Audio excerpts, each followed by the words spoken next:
Ratusan siswa mulai dari kelas 10 hingga kelas 12 SMK Negeri 1 Kota Salatiga, Jawa Tengah mogok belajar. Aksi mogok belajar ini merupakan bentuk protes para siswa terhadap janji-janji manis pihak sekolah yang akan membangun ruang terbuka agar para siswa bisa berekspresi.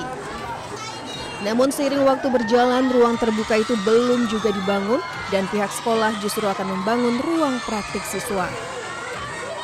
Kepala SMK Negeri 1 Salatiga menilai ada kesalahpahaman informasi yang didapat siswa.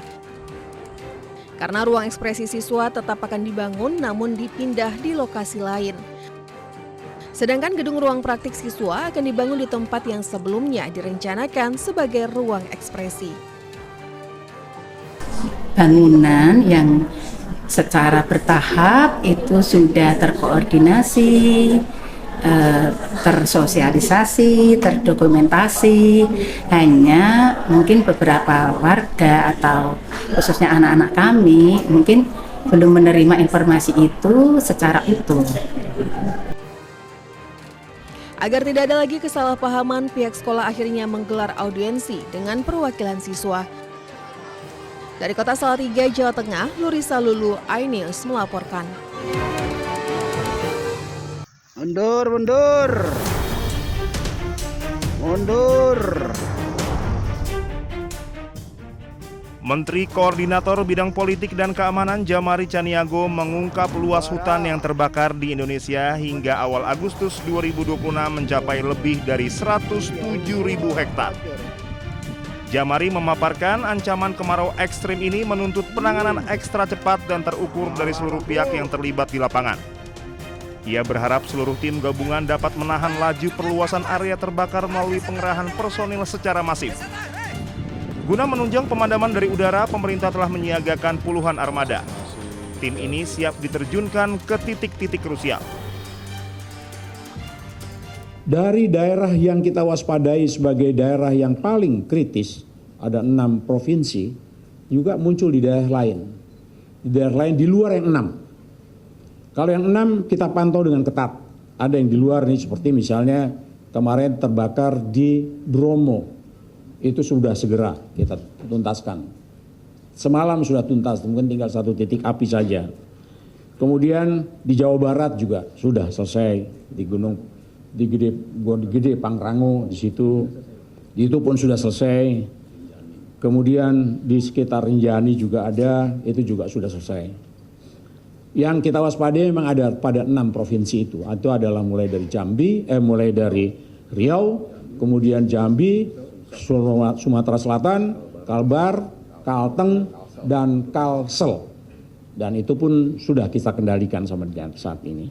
Beberapa laporan tadi yang disampaikan oleh para gubernur, para kepala daerah, juga sudah meyakinkan bahwa keadaan itu akan kita hadapi dengan cepat.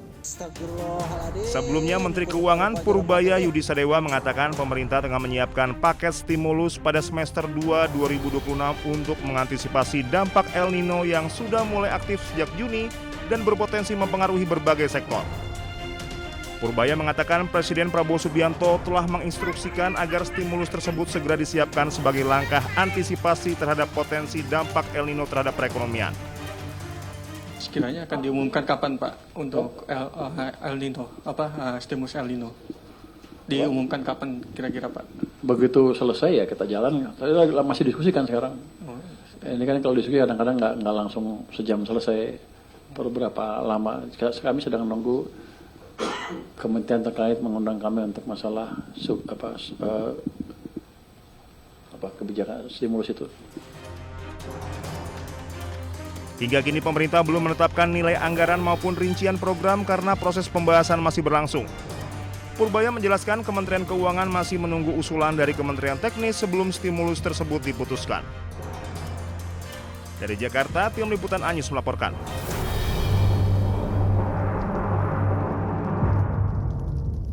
Tadi membahas tentang isu-isu strategis. Saya menghimbau kepada seluruh masyarakat agar jangan mudah terprovokasi oleh beredarnya berita-berita di media sosial yang belum bisa dipertanggungjawabkan kebenarannya, yang menimbulkan ketidaknyamanan masyarakat. Saya menghimbau kepada masyarakat agar tetap melaksanakan aktivitas seperti biasa dan TNI sudah dan akan terus melaksanakan patroli di wilayah-wilayah untuk mengamankan masyarakat dan membuat rasa aman di masyarakat.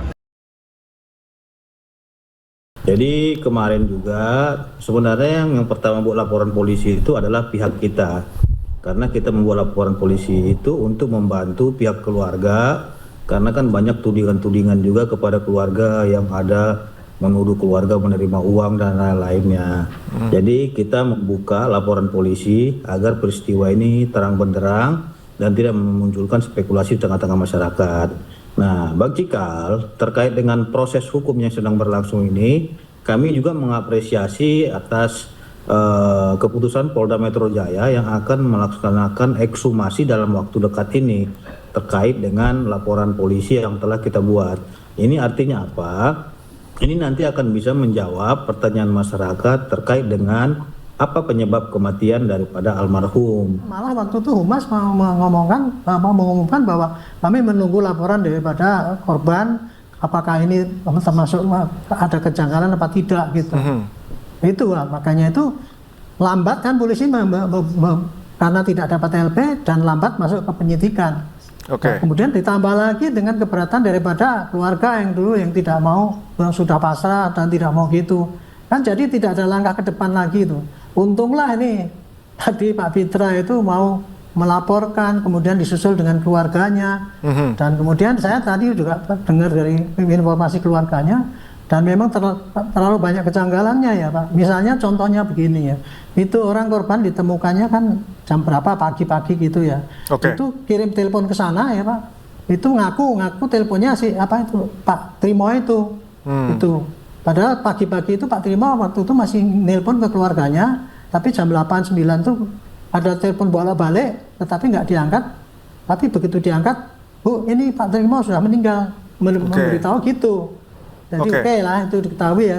Tapi tiba-tiba kan kemudian disusul itu langsung jenazah di apa? Tubuh dibawa ke rumah sakit langsung cepet-cepet langsung dikirim ke sana pakai ambulan. Yang pakai ambulan itu pun kemudian kan 2 petugas ambulan, 2 katanya petugas dari kejaksaan kan gitu.